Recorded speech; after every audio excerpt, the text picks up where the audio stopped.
आजचा दिवस खूप खास आहे कारण श्रावण महिन्यातला पहिला सोमवार आणि त्यासोबतच नागपंचमीसुद्धा आहे.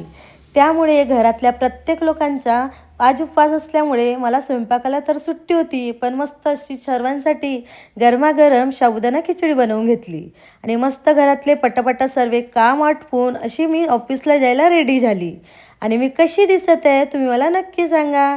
चला, मी आता चालली ऑफिसला. आता आपण भेटू सायंकाळच्या रुटीनला. आणि ऑफिसमधून आल्यानंतर डायरेक्ट मी फ्रेश झाली आणि एकदम किचन गाठलं, कारण की आज स्वयंपाकसुद्धा खूप होतं.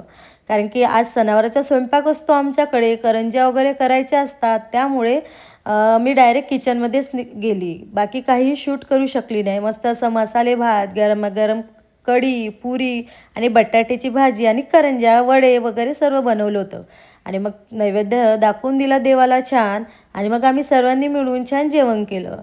आणि असा होता माझ्या आजचा धावपळीचा दिवस. तुम्हाला कसा वाटला नक्की सांगा. भेटू आपण नेक्स्ट व्लॉगमध्ये. बाय.